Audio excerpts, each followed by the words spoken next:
115 anos, carregamos o orgulho de sermos brasileiros e o compromisso com a excelência. Nas grandes celebrações e também nos momentos mais simples, porque entendemos que cada instante merece ser vivido.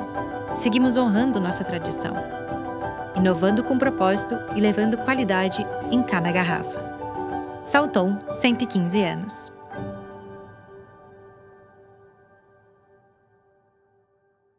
Bem-vindos ao Herança e Legado, um evento que há 3 anos vem ajudando famílias de alto patrimônio a planejar o seu futuro, a estruturar a sua riqueza e a pensar estratégias ao longo de gerações. Nessa 3ª temporada, nós teremos 3 episódios, o primeiro falando de herdeiros e sucessão, o segundo falando de proteção e blindagem do patrimônio e o terceiro falando sobre investimentos e como investir ao longo de gerações. Para esse primeiro episódio, nós vamos falar então sobre herdeiros. Eu tenho aqui comigo o Marcelo Maurer, consultor financeiro da MB Multifamily Office. Seja muito bem-vindo, Marcelo. Muito obrigado pelo convite. É um prazer estar com vocês à mesa para discutir esses assuntos. Maravilha. Tem aqui também o Fernando Greff, da Silveiro Advogados, coordenador da área de família da Silveiro. Seja muito bem-vindo, Fernando. Obrigado, é um prazer aqui participar desse evento com vocês, tratar desse episódio sobre herdeiros. Maravilha, vamos lá. Antes da gente entrar nos casos, né, a gente combinou que esse ano a gente vai contar casos de família e vamos elaborar sobre como essas famílias enfrentaram esses desafios e como que a gente pode ajudar famílias em situações similares a organizar o seu patrimônio. Tá? Antes de entrar nos casos específicos, Marcelo, eu gostaria de te ouvir como um consultor de family office, no sentido de o brasileiro tem despertado cada vez mais para a necessidade, né, de se antecipar aos problemas patrimoniais, Sim. Principalmente para patrimônios vultosos, né? Quem que tem procurado vocês no Family Office? O que tem motivado o brasileiro a procurar uma ajuda de um Family Office para estruturar patrimônio? Muito bem. A gente percebe, Carlos, que esses temas, eles acabam se tornando cada vez mais complexos quanto maior é o patrimônio da família. Então, quanto mais cresce esse patrimônio, mais complexas ficam as estratégias para a gestão desse tipo de patrimônio. Quando fala-se em um family office, a primeira coisa que vem à cabeça de todo mundo é o chamado investment management, que é a gestão dos recursos financeiros. Porém, a evolução que está acontecendo no mercado financeiro faz com que se olhe de uma maneira muito mais ampla para toda a realidade da família, ao que a gente chama hoje, engloba dentro da área de wealth management. Aqui, dentro dessa área, a gente busca otimização tributária, um planejamento sucessório também, e isso acaba fazendo com que as famílias procurem o especialista para tratar não só a sua parte de investimento, mas sim o todo da família, tudo aquilo que envolve a vida financeira dessa família e o patrimônio dessa família. Então, hoje, a busca por especialistas, no caso, que olhem o todo de um patrimônio, acaba fazendo com que as famílias nos procurem para que esse processo seja conduzido ao longo de gerações. Então, em alguns casos, dentro do Multifamily Office, a gente já fez a sucessão para a 2ª geração, já está preparando a sucessão para a 3ª geração e dentro disso, toda a parte de investimento e dos recursos financeiros e, enfim, de todo o patrimônio da família precisa ser muito bem trabalhado para que no momento que chegue essa necessidade, os recursos estejam disponíveis e a família consiga fazer essa sucessão de uma maneira muito mais simples, muito mais tranquila e muito mais leve. Então, com a complexidade, as opções que temos hoje de investimento, tanto no Brasil como fora, acaba fazendo com que as famílias procurem, sim, um acompanhamento especializado para preparar não somente a parte de investimentos, como eu disse no início, mas toda essa parte sucessória que engloba o patrimônio global da família.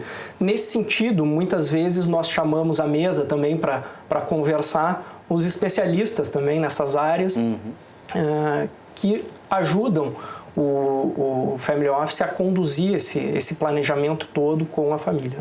Maravilha. E aí que entra, né, costumeiramente o trabalho do Fernando, né, já entrando mais na vida dessas famílias para entender, né, os desafios.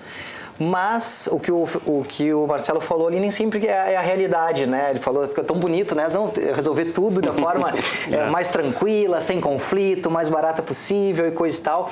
Mas não é com frequência que você vê casos organizados ali no escritório, né?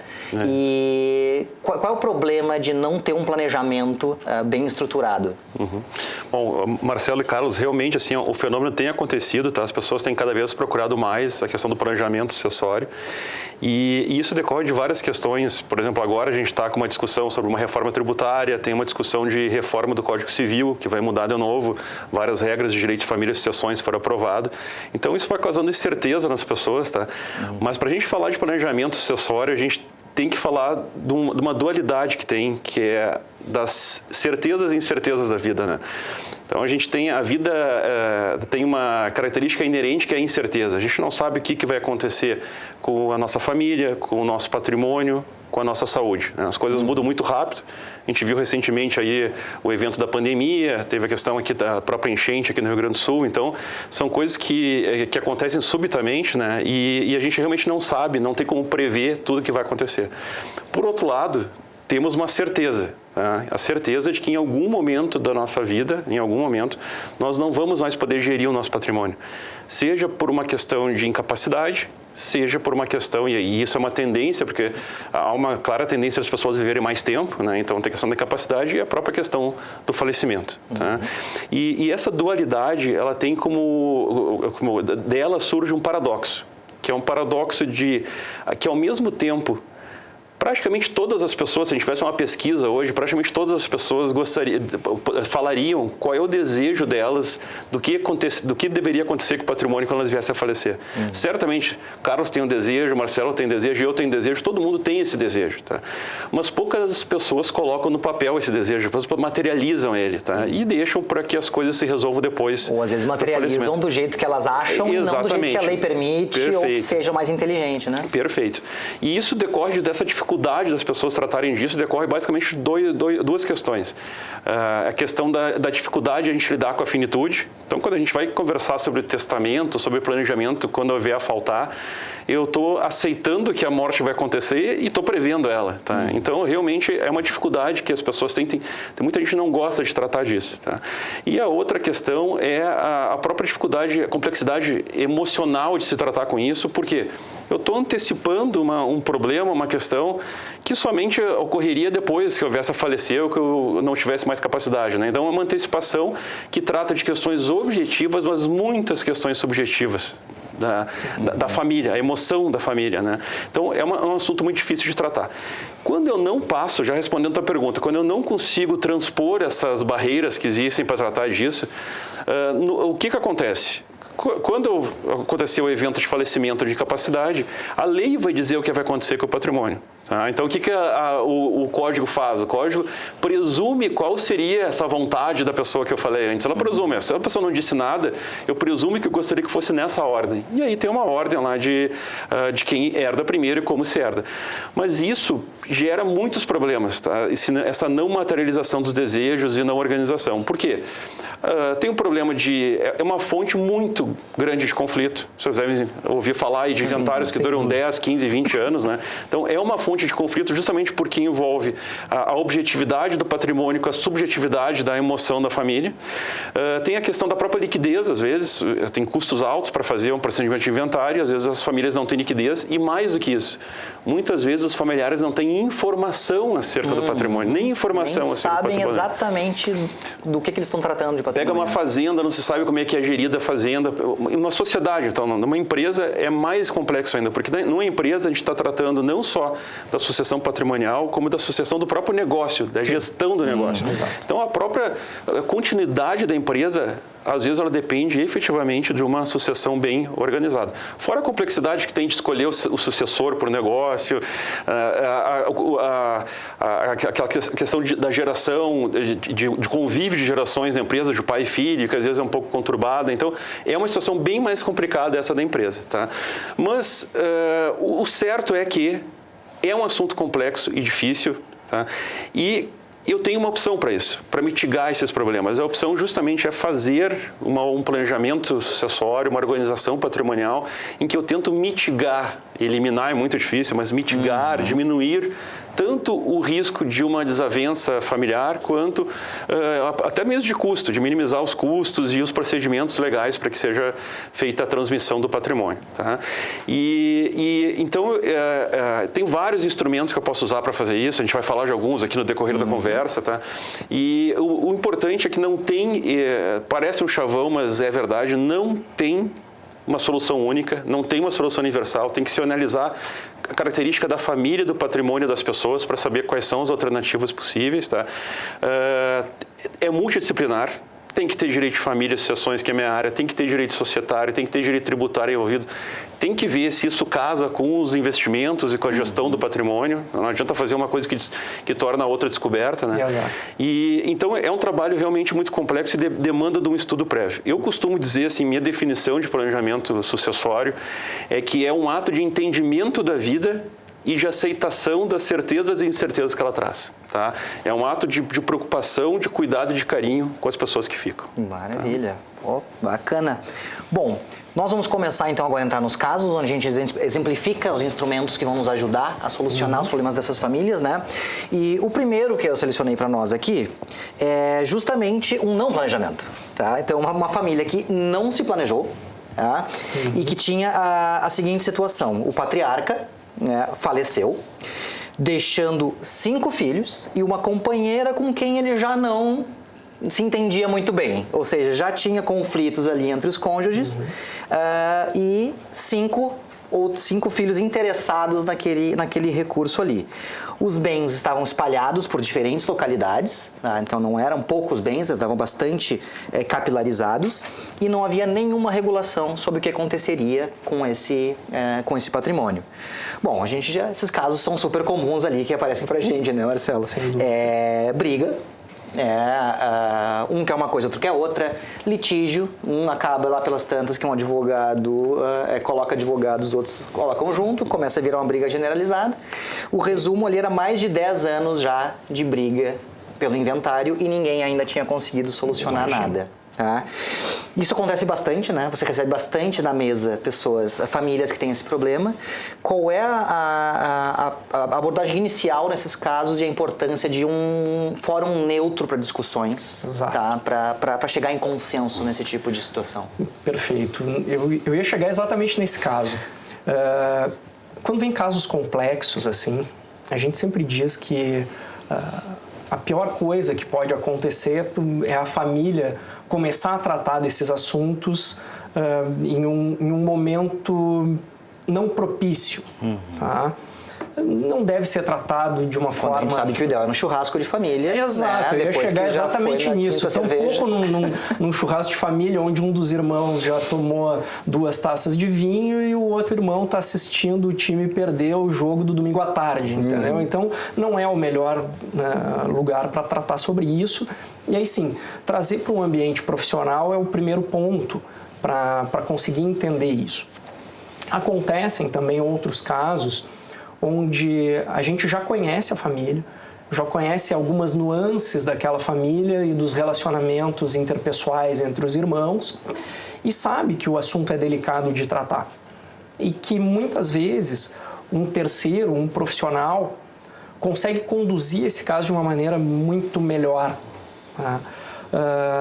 Casos, pulando um pouquinho, trazendo um que deu certo, um dos irmãos, inclusive, comentou conosco que se tivesse tratado do assunto sucessório 1 ano e meio antes, era absolutamente inviável. depois com uma espécie de educação que a gente vai levando, com informações a conta-gotas, muitas vezes, para cada núcleo, as pessoas vão tendo um entendimento de que isso sim é necessário fazer. E nós costumamos dizer que é muito difícil e não faz tanto sentido tu comprar um extintor de incêndio depois que a tua casa já está pegando fogo. Então, antecipar isso faz toda a diferença. Nesse caso específico, e aí o Fernando vai conseguir contar um pouco mais, o não planejamento, ele já vem com um monte de problema, porque as percepções e o entendimento de cada um é muito distinto. Num caso onde o entendimento de cada um dos irmãos, dos filhos, já é distinto, com personalidades diferentes, com percepções sobre possíveis direitos é diferente também. E no caso do falecimento do patriarca, nem o patriarca consegue conduzir a família no que era de interesse dele. E aí, como o Fernando falou na introdução, acaba que o Estado e a lei acaba definindo como aquilo deve ser feito, e muitas vezes a família não tem liquidez para fazer isso. Liquidez, eu digo, vão ter custos para fazer esse planejamento, e a família tem praticamente todo o patrimônio mobilizado. Sim. Tá? Aí começam as dificuldades. E aí a importância de um planejamento prévio vem à tona quando a família chega num estágio onde já passou por alguns profissionais, muitas vezes, nenhum acompanhava a família desde o início. Foi difícil conduzir desde o início do processo. Passaram-se anos e um problema que era pequeno e poderia ter sido mitigado lá no início, ele acabou tomando uma proporção muito maior. Bacana. E aí, o que se fez ali nesse caso, Fernando? Carlos, esse dá caso... para resolver, já que já deu problema, já foi no ventilador tudo. Não, esse caso aí é um exemplo perfeito assim, do que acontece quando a gente não faz o planejamento, costuma acontecer, tá? Porque era um combo perfeito, assim, para dar errado, né? Porque tinha um fenômeno das famílias recompostas ali, porque já era a segunda união, já tinha filhos do primeiro casamento, já estava numa nova união estável, tá? Não havia uma boa relação entre os envolvidos, tá? E ainda teve uma peculiaridade que foi se discutir ali como é que seria a sucessão do companheiro, porque isso foi uma alteração que o Código Civil de 2002 trouxe. E isso ficou por anos sendo discutido nos tribunais, como é que ia ser, que casa com o que eu falei no início das mudanças de legislação e entendimento. Tá? Então, era uma grande dúvida, o patriarca faleceu, não deixou nada regulado, um monte de bens e um monte de pessoas que não se conversavam. Tá? Para vocês terem ideia, o nosso escritório foi o terceiro que assumiu a representação das filhas aqui, tá? Já tinham passado 2 advogados, a gente assumiu quando o processo tinha 10 anos, tá? E aí, nessas situações, o meu colega de escritório lá, o André Silveiro, tem uma sigla para essa situação, que é o HDV, né? Que quando a gente está numa situação dessas, em que se tem uma transmissão de patrimônio que ele não está organizado, eu tenho 3 opções. Ou se vende o patrimônio, ou se divide o patrimônio, ou se harmoniza de alguma forma esse patrimônio para que todos fiquem juntos de uma forma harmoniosa. Que nesse caso não havia, porque não tinha possibilidade pela relação afetiva que não existia. A questão da venda também era complicada e tinha mais uma coisa do combo que não se tinha liquidez para pagar o imposto, nada de sem vender bens. Tá? Então, a solução aqui foi vender um bem para... Se conseguiu fazer um acordo depois de muito tempo, mas é um acordo que foi feito lá no 12º, 13º ano de processo, que poderia ter sido endereçado lá antes do falecimento. Tá? Então, foram anos e anos de custo com advogados e custos judiciais que poderiam ter sido evitados. Acabou se resolvendo com um acordo em que se fez uma divisão. Naquelas possibilidades de harmonizar, dividir e vender, aqui se fez uma venda para pagar os custos do imposto e o resto se dividiu. E aí ele não se ficou com condomínio, cada um recebeu os seus bens. Tá? Essa foi a solução. Bom, percebe que... tudo acabou passando pelo diálogo e pela harmonização na conversa, né? Que é aquilo que a gente costuma trazer bastante ali na MB, né? Que muitos dos problemas são evitados somente colocando todo mundo na mesa para conversar com uma parte neutra. Exato. Né? Porque às vezes a primeira conversa é com o advogado de um deles. Opa, mas só um pouquinho, você já está trazendo advogado aqui para mim, eu queria conversar com meus irmãos? Não, então mudou o jogo. né? Às vezes uma participação mais neutra ali, ou um advogado que represente a família inteira, né? Esse fórum neutro gera, né, um ambiente mais palatável ali, mais agradável para chegar num consenso, né? Uma outra característica interessante desse caso é que tinha muitas ações, o Patrac tinha muitas ações, investia na bolsa, e naquela época não era tão informatizado, você imagina, 10 anos, né? E aí, só para aquela questão da informação, para se encontrar todas as ações já foi uma via crucis, assim, então foi só bem difícil. Localizar e saber qual era o patrimônio. Exatamente. Aí volta a falta de organização e da centralização de uma organização em um único lugar, onde tu consegues ter uma visão geral sobre o teu patrimônio e já consegue fazer uma possível futura destinação desse patrimônio de uma forma muito mais organizada e simples, né? É exatamente onde a gente entra no nosso segundo caso aqui, Perfeito. tá? Que a gente vai falar agora de um acordo familiar, né? Um grande arranjo que foi feito, mas antes de dar problema. Nesse caso, então, o casal com 5 filhos, patrimônio concentrado apenas em uma instituição financeira e bens imóveis. O desconforto daquela família no momento era o seguinte: alguns dos filhos já recebiam algum dinheiro dos pais que poderiam no futuro ser entendidos a título de antecipação de herança. A gente sabe quando entra dinheiro, começa a briga e diz: não, mas naquela vez tu ganhou um carro, desconta agora da herança porque eu não ganhei o carro, eu quero colar ele de volta no inventário.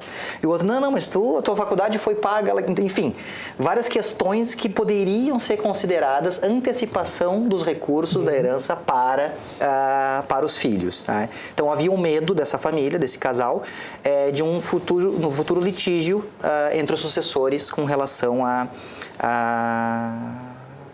essas antecipações. Né?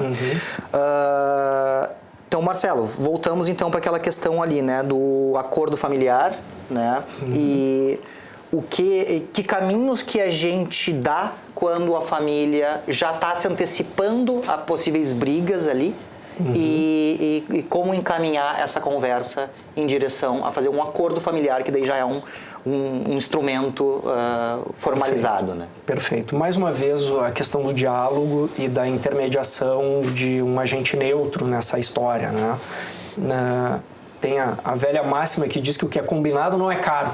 Não sai caro. Né? Nesse caso, o controle acontece quando temos casos assim, organizando exatamente, deixando claro desde o início o que já foi feito e o que já foi transmitido para cada um dos núcleos. Muitas vezes é um pai com seus filhos já com seus próprios núcleos familiares. Então, essas antecipações já são feitas e já são organizadas e registradas para cada um.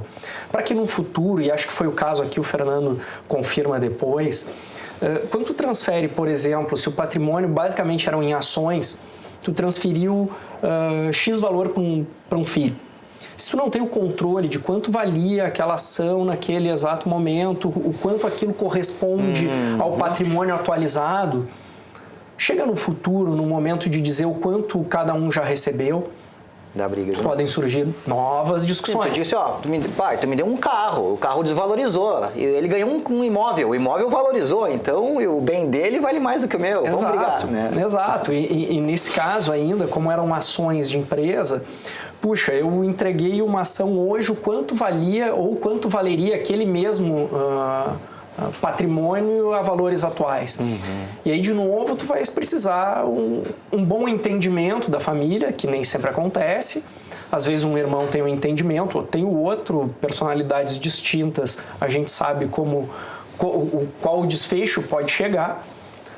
E, de novo, o diálogo é o mais importante. Diálogo com informação organizada tende a fazer uma transferência de patrimônio no futuro muito mais tranquila. E aí acredito que entra o papel também do especialista para conseguir orientar a família nesse caso. Bacana. Aqui o que aconteceu, né, resolvemos ali com um testamento e um acordo familiar, né? Mas eu gostaria que, antes de entrar nessas ferramentas, falasse um pouquinho dessa questão de adiantamento ao sucessor, né? De os pais, às vezes, na melhor das intenções, já vai transferindo algumas coisas meio assim, informalmente, improvisado. Que tipo de problema que isso gera, né? E como que o acordo familiar e o testamento resolveram esse problema para essa família. Perfeito, Carlos. Pegando o gancho do Marcelo, que chamou atenção para os perfis diferentes dos herdeiros, né? Então, cada um tem sua história de vida, alguns prosperam mais, têm sua profissão, outros não conseguem prosperar tanto. Então, tem desigualdades de vida entre os herdeiros, né? Então, alguns precisam de recursos e outros não, né? E nesse caso foi exatamente isso que aconteceu. Então, era basicamente, como você falou, Marcelo, investimento em ações e começou a se ter um desconforto porque um dos filhos precisava de recurso e se começou a vender parte das ações para o patriarca para vender para entregar para os filhos. Quando se viu, já tinha 3 milhões antecipados, tá? E isso começou a gerar um desconforto em relação aos demais herdeiros. Puxa, como é que isso vai ficar depois? Como é que vai se calcular isso, como você falou? Esse adiantamento que a gente chama de adiantamento de legítima, né? Quando eu adianto uma parte do meu patrimônio para um herdeiro necessário, que a gente chama, e os filhos são herdeiros. Os herdeiros necessários são aqueles que necessariamente têm que participar da sucessão, e os filhos são herdeiros necessários. Quando eu antecipo para por ocasião do inventário, esse herdeiro tem que chegar e dizer, eu já recebi tanto de valor, tá? Tem uma possibilidade de eu dispensar que ele faça isso, mas a maioria das pessoas também não faz isso, acaba só transferindo e nem regulamenta nada. Nesse caso era isso, tinha sido dado muito para um, pouco para outro, para alguns filhos nada, e já estavam num ponto que alguns filhos já não se falavam mais, tá? Então o casal nos procurou, relatando a situação, e a gente entendeu que naquele caso não precisava fazer nada muito complexo, era basicamente dar transparência e dar um tratamento igual para todo mundo e resolveria o problema. E o que se fez? Se fez um acordo familiar em que a gente já regulou quanto já teve reconhecimento de cada um já recebeu e como que aquilo seria calculado depois no momento da... E isso porque isso é uma outra questão. Ainda se discute nos tribunais até hoje, a legislação não é tão clara, tem artigos conflitantes de como que eu corrijo esse valor na hora do inventário. Eu recebi um valor em 2007, o inventário é lá em 2027, 20 anos. Como é que eu faço? É DI, é IPCA, é GPM, é Selic, é uma discussão que tem. Então, e a gente regulou as duas coisas. Quanto foi e como é que ia ser. E aí, inclusive, a gente fez um testamento daí já destinando os imóveis, porque o resto do patrimônio era imóveis. Então, a gente mais ou menos organizou a sucessão ali e isso foi muito legal, esse caso. Como eu falei, uma família de São Paulo em que... todos os filhos sentados na mesa, os pais, e todo mundo saiu abraçado de lá, tá? Assim, então se resolveu, assim, era uma coisa que estava começando a ganhar um contorno maior do que era o problema, tá? Então, esse foi um acordo familiar, um testamento que a gente resolveu. Que maravilha. Complementando, isso acaba sendo muito mais uma gestão de expectativa das pessoas do que efetivamente um problema que existia. Era uma diferença de expectativas, o que esperar, como será tratado isso no futuro, que instrumentos utilizaremos para isso, quando na verdade bastava escrever as regras do jogo e deixar tudo às claras, e o que acaba por vezes trazendo de novo um bom convívio familiar. E qual é o preço disso, né? E às vezes até ser ouvido, né? Saber que todas as partes foram ouvidas. Perfeito. E até aquele ali que, né? Eu não preciso entrar nessa discussão, mas também gostaria de participar dela, né? O acordo familiar nada mais é do que colocar no papel o que foi combinado, e o testamento, só para a gente referir, o testamento eu posso utilizar para duas coisas. Para mudar os percentuais que a lei estabelece que vai para cada um, então eu quero deixar mais para um, mais para o outro, para uma terceira pessoa, não precisa necessariamente ser filho. E a segunda é que eu posso destinar quais bens vão ir para cada herdeiro, tá? E para isso que a gente utilizou nesse caso. Tá? Bacana. Então agora nós vamos para um caso em que a pessoa tinha cerca de 60 anos, era solteira e não tinha filhos. Portanto, né, bem menos complexo do que os outros casos até agora. Só que ela estava num relacionamento informal há vários anos já. Tá? Sem contrato de namoro, sem união estável e sem casamento. E o desejo dessa pessoa é que deixar apenas um VGBL para o companheiro. Tá? Ela tinha uma previdência privada num VGBL e queria deixar somente isto para o companheiro. E o restante do patrimônio queria que ficasse para a irmã. Marcelo, a gente sabe que a gente usa bastante, né, o VGBL, o plano de previdência e diversos outros instrumentos financeiros, a gente usa muito, né, nós que somos da área de investimentos, né, a gente usa bastante com propósito sucessório. Certo. Tá? Mas nesse caso aqui, pode ser que não resolva todos os problemas e pode ser que até gere questionamentos depois, né? Então, eu sei que no terceiro episódio do Herança e Legado a gente fala mais sobre os investimentos, mas vamos focar aqui no VGBL com o seu papel sucessório. Tá? Em que casos que a gente poderia utilizar esse instrumento e como que ajudaria essa pessoa aqui a realizar o que ela desejava para o seu patrimônio após o falecimento? Então, acho que é importante a gente deixar claro que existem alguns instrumentos para fazer essa parte sucessória, para ajudar na sucessão das famílias e dos patrimônios. São os instrumentos, a gente pode dividi-los de uma forma simples em instrumentos jurídicos e instrumentos financeiros. O VGBL acaba sendo um instrumento financeiro que nos ajuda a fazer a sucessão. De que forma? É um instrumento onde é um plano de previdência, a sigla VGBL trata-se de vida geradora de benefício livre, ou seja, tu podes, é um fundo previdenciário, um fundo de investimento, normal. E que tu podes montar diversos fundos de investimento, não precisa ser um só, pode montar uma carteira de previdência com um fundo com diversas características diferentes, um fundo de ações, um fundo de renda fixa, um fundo internacional, enfim. Montar uma carteira de investimentos, não precisa ser um só, podem ser diversos, onde tu destina um beneficiário. Na falta do titular, na sucessão, em caso de falecimento do titular, o beneficiário recebe esse valor direto em conta, mais ou menos uma semana, 10 dias depois, isento fora de inventário, na verdade, sem necessidade de entrar em inventário. Sem precisar envolver advogado, sem precisar envolver advogado, nem grandes nada. Impostos. Claro, desde que esse recurso não seja todo o recurso da pessoa. Tá? Porque aí poderia-se buscar no futuro um ataque à legítima. A legítima é a parte da herança legítima que ficaria para alguém e eu não posso pegar todo o meu recurso, destinar para um plano VGBL e dizer que 100% do meu patrimônio agora fica para o fulano de tal, que não é um herdeiro necessário, por exemplo, e eu estaria afetando a legítima.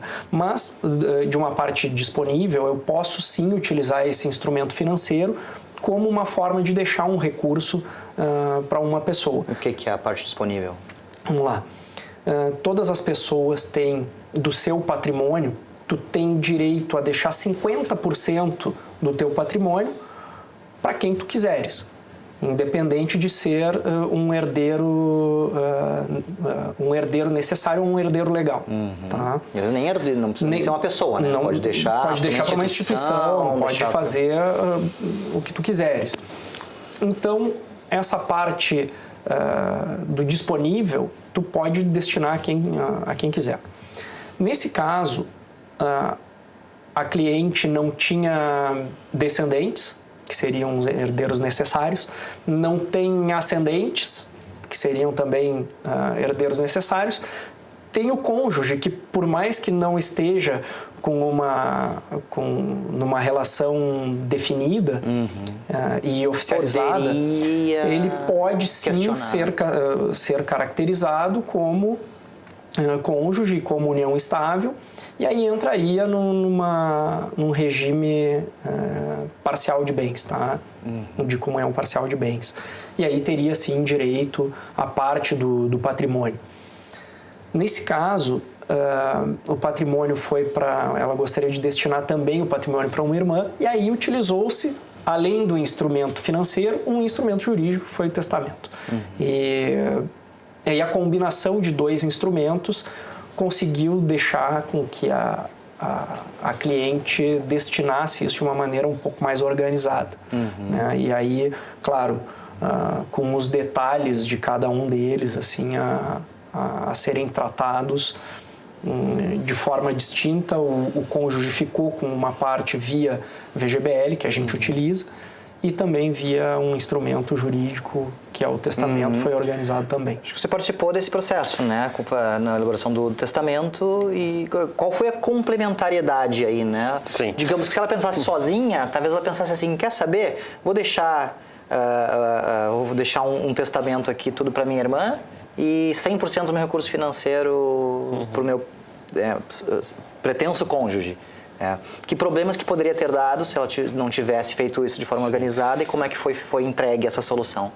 Não, esse caso é bem interessante porque ele reflete a realidade de muitas pessoas, que é ter uma união informal, né? Uma união informal que a gente chama, uma união estável, que transcende um namoro, né? Mas também não é um casamento com as formalidades de um casamento, né? Então é uma união informal e normalmente essas uniões elas não têm um dia exato que elas começaram, né? Com o tempo, e não tem um tempo mínimo. Então é uma série de características que a lei diz que caracteriza uma relação como união estável ou não. Sim, apesar de o Código Civil prever que seja duradouro, mas duradouro é o quê? Né? Para muita gente, às vezes um mês, nossa, tu já está um mês, parabéns, né? Dependendo do colega. E o tempo muda, talvez duradouro há 20 anos atrás seja diferente de hoje, o conceito de duradouro, né? Então é um conceito aberto, né? E até se me permite, o outro que é com o objetivo de constituir família, exatamente, né? Poxa, daqui a pouco o objetivo de tem um gato junto, tem um cachorro junto, hoje já é objetivo de constituir família, né? Porque o pai de pet já está quase consolidando. É isso. E às vezes um tem o objetivo de família e outro não. Então tem mais essa complexidade. Então assim, quando a gente não regula e se caracteriza uma união estável, mas não tem nada escrito, é o regime da comunhão parcial de bens, como você disse. E tem uma outra discussão ainda, que é exatamente o que você tocou, Marcelo, que é a condição do companheiro como herdeiro necessário ou não, que é outra celeuma, assim, porque o Código Civil, ele deu tratamento diferente para a união estável e para o casamento. E depois o STF acabou equiparando para fins sucessórios os dois. Mas até hoje se discute se o companheiro é herdeiro necessário ou não, ou seja, se ele pode ser afastado por testamento ou não. Mas vamos para esse caso. Nesse caso, o que a pessoa desejava? Olha, eu tenho um patrimônio e o que eu gostaria de fazer com ele? Eu gostaria de deixar a herança para a minha irmã, mas eu não gostaria de deixar o meu companheiro totalmente desamparado e gostaria de dar liquidez para ele. Tá? Então, o que a gente alertou? Olha, a discussão se é herdeiro necessário ou não é uma discussão que vai ter depois, mas ao menos uma parte, como você falou, 50 disponíveis, outros 50 não. No mínimo 50% aqui poderia se destinar para a irmã. Tá? E os outros 50 dependeria da caracterização dele como herdeiro necessário ou não. Tá? Então, ou iria tudo para a irmã ou 50% para cada um. E o problema da liquidez se resolveu com o VGBL. Tá? Então, foi dois instrumentos casados que resolveram todos os problemas, as dificuldades, assim, os anseios que eles tinham, tá? Sobre o VGBL ainda, Marcelo, complementando os teus pontos aí que tu trouxeste muito relevantes, tem uma outra questão que o VGBL, além de respeitar a legítima, e hoje, pelo menos o posicionamento atual que não incide o imposto de transmissão, aquele TCD que se chama de causa mortis, que é de transmissão, não é caracterizado como herança, embora até se tente caracterizar muitas vezes, tenha projeto para mudar isso, né?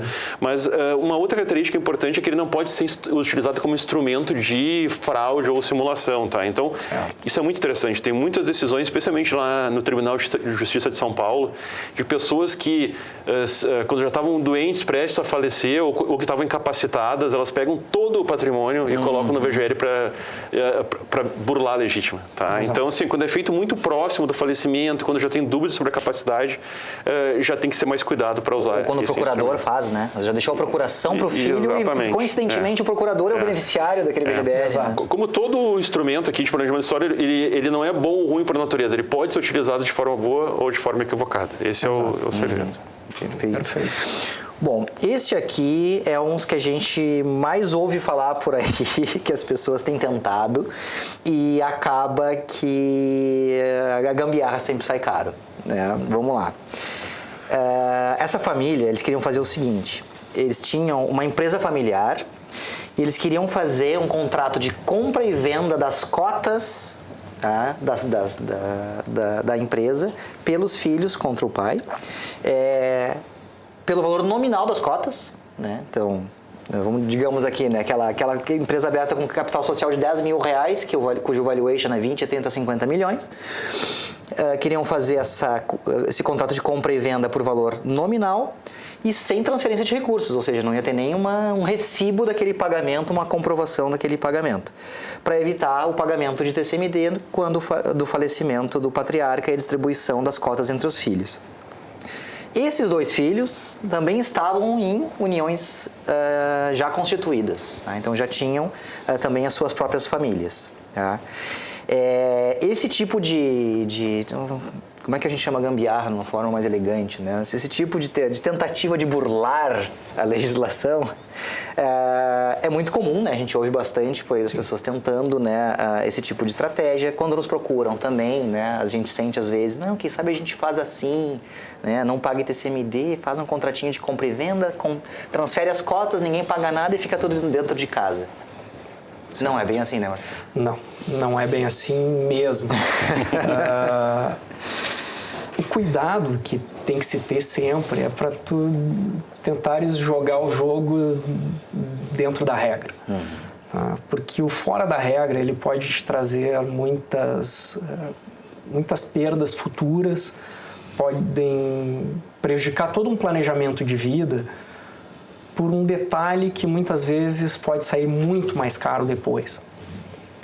Um caso como uma transferência de cotas ou uma tentativa ou mesmo uma distribuição desproporcional para um dos filhos e tudo mais, isso tem que ser muito bem ajustado. Até a própria, não é esse caso aqui, mas uma distribuição, só abrindo mais um tema, uma distribuição desproporcional que antes acontecia, o filho tem 0,5% da participação e ele recebe todo o lucro da empresa para, com o recurso que ele recebe, ele comprar as cotas do pai.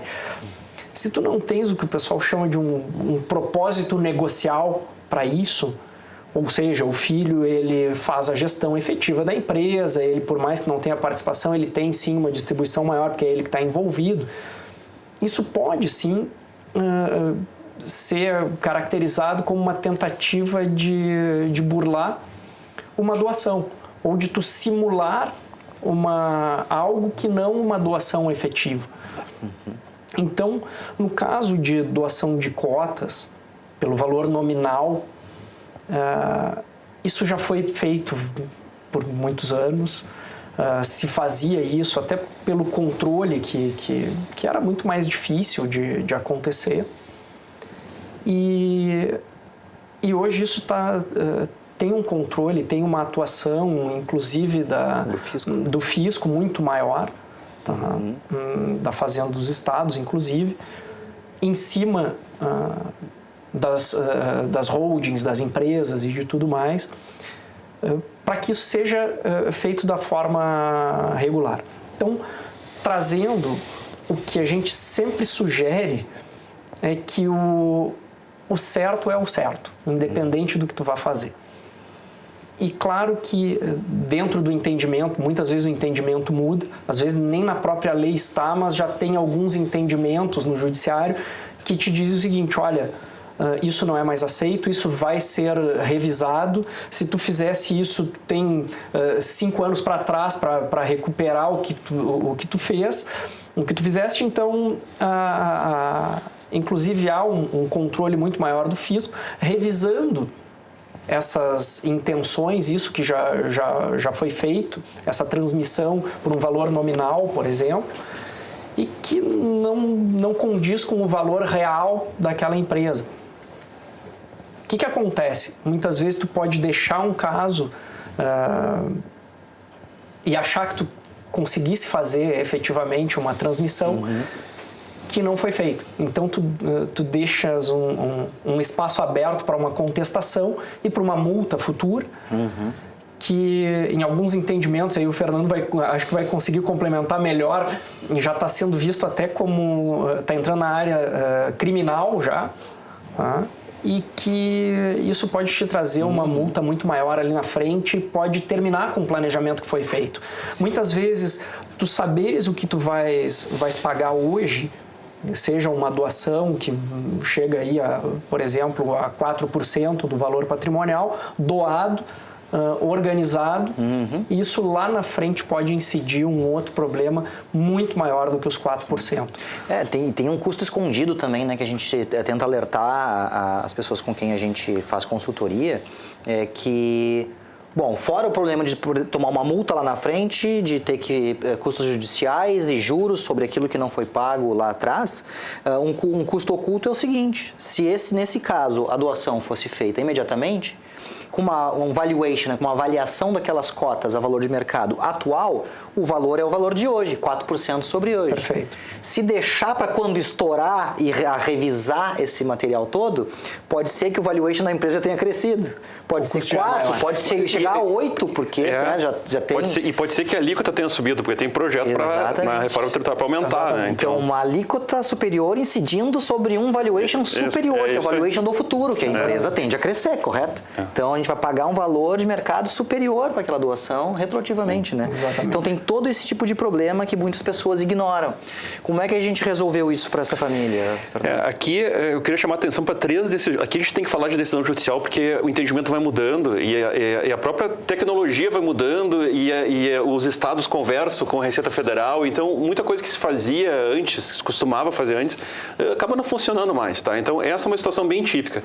O que acontece? Quando eu transfiro um patrimônio a título de doação ou por herança, incide o ITCMD, que vocês comentaram, Imposto de Transmissão, Causa Morte e Doação. Alguns estados a sigla é diferente, tá? Então, ITCMD, que no Rio Grande do Sul aqui é 4% para doação, até 4%, lá em São Paulo é 4% também, tá? Então, alguns estados é progressivo, vai mudando. O que acontece? Para fazer a doação, o fisco tem que avaliar a participação societária, tá? Especialmente aqui no Rio Grande do Sul, com a sistemática é assim. E ao avaliar, a dúvida é se eu avalio pelo valor nominal, pelo valor patrimonial ou pelo valor real de mercado, ou pelo balanço ajustado, que chama, né? E aí saiu uma decisão do STJ, em fevereiro desse ano, que esclareceu que é o valor de mercado. Tá?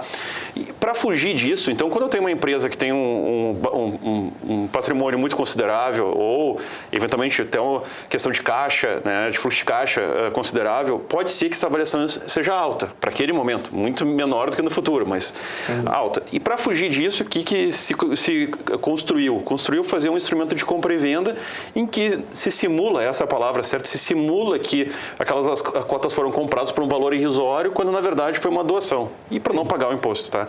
E isso pode gerar muitas consequências. Pode gerar, por exemplo, a consequência de... porque quando a fiscalização chega, ela trata como a operação verdadeira, que foi uma doação, tá? Então, vai incidir o ITCMD, mas não só o ITCMD, com multa e juros. Multa que pode chegar... Tem uma decisão do ano passado que reconheceu 100% de multa no imposto, tá? Uau. Agora está chegando no âmbito criminal. Tem uma decisão do ano passado aqui do Tribunal de Justiça do Rio Grande do Sul que reconheceu ser crime numa operação dessa, tá? E mais do que isso, pode gerar uma discussão, embora a operação verdadeira seja a doação, num cenário, por exemplo, de um dos filhos depois se separarem e estão num regime de comunhão parcial de bens, pode ter uma discussão de que, na verdade, formalmente foi feita uma compra e venda, não uma doação, e aí se discutir se esse bem é comunicável ou não, mas na verdade foi uma doação, se costuma prevalecer a operação real, tá? Tanto para fins tributários, né? Mas pode gerar essa discussão depois, tá? Então, realmente a gente recomendou aqui que a família que não tinha nenhum tipo de problema, fazia tudo direitinho, né? Então recebeu uma recomendação de fazer isso para não pagar, e a gente, não façam isso, que vocês vão ir por um caminho que vocês não foram até hoje, e isso aí e uma fiscalização dessa acaba chamando atenção para o fisco, para a própria empresa, então a gente recomenda não fazer, e foi feita a doação e recolhido o tributo. Tá? É isso. Resolvido. Não tem agora... Não tem risco. Se subir a alíquota não tem problema. Se a empresa valer mais não tem problema, porque com a doação, o fato gerador é o ato da doação. Então eu pego a alíquota que está ali e o valor naquela data. Tá? E isso não me impede de discutir com o fisco, isso é importante. Eu posso ter a discussão com o fisco de quanto vale a participação. A gente até fez isso nesse caso, tá?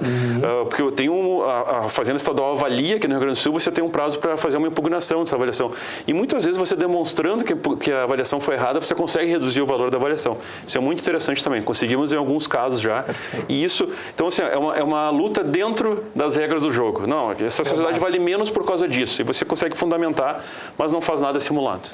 Isso Perfeito. Maravilha. Rapazes, esses eram os nossos casos para hoje. Eu vou pedir umas considerações finais. Marcelo, começando contigo. Acho que fica claro para a gente aqui que conseguires trazer o assunto à mesa já é uma dificuldade, pela delicadeza do assunto e tratar sobre sucessão, sobre morte, quando envolvem perfis diferentes de pessoas, mesmo que dentro da própria família. Isso é algo delicado de fazer.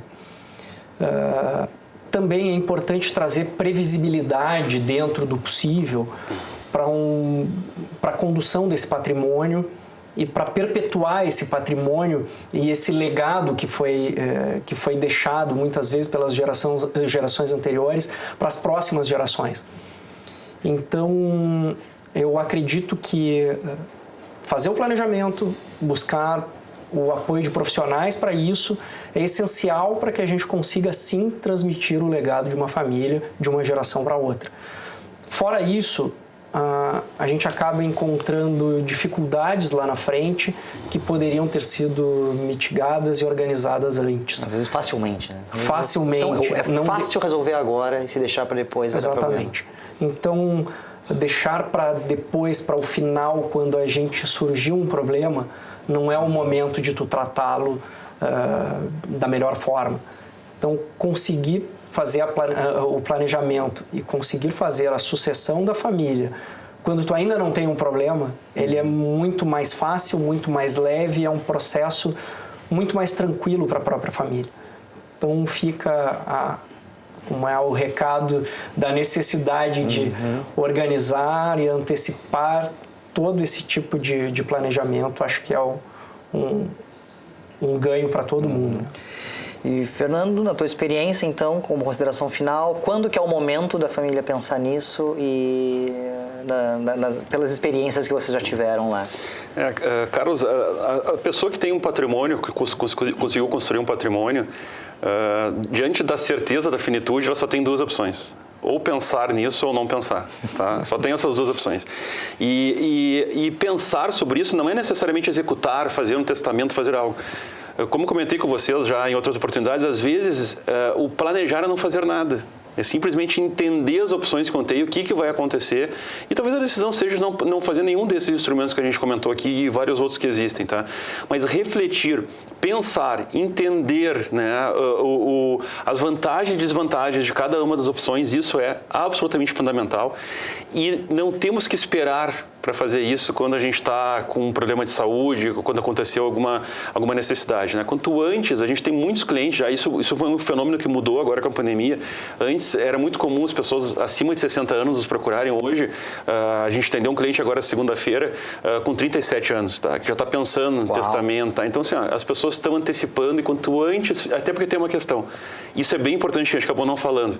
O planejamento sucessório e a organização patrimonial pode ser revista a qualquer tempo, que até é recomendável que a cada 3, 5 anos no máximo se reveja os instrumentos que foram feitos, se há algo a fazer, tá? Porque a vida vai mudando e a nossa situação vai mudando. Então, não tem por que adiar algo que já pode ser feito hoje. Então, a minha recomendação é cuidar dos investimentos, cuidar do patrimônio, mas também pensar e refletir sobre a sucessão. Perfeito. Muito obrigado, Fernando. Eu que agradeço. Obrigado, Marcelo. Obrigado a você que nos acompanha até agora.